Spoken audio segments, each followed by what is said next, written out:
Alors Tchetch, on s'était vu il y a 1 mois et demi devant Fessenheim, ça s'était pas trop bien passé. Et là aujourd'hui c'est l'arrivée à Paris, après 5600 km, alors comment c'était?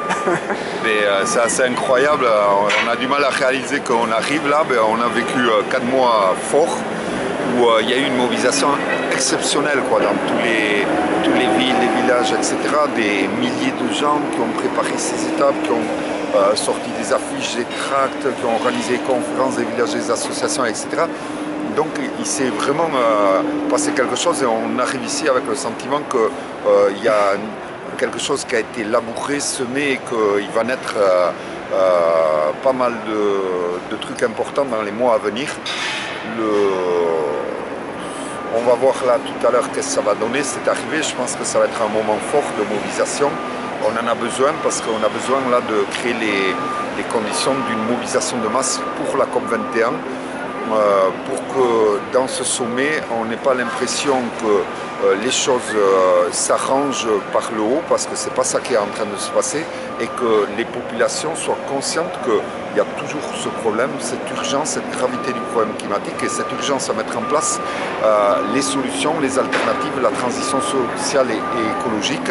Et donc pour ça il va falloir vraiment utiliser cette caisse de résonance mondiale qu'est la COP21 pour faire passer un message à l'opinion publique mondiale.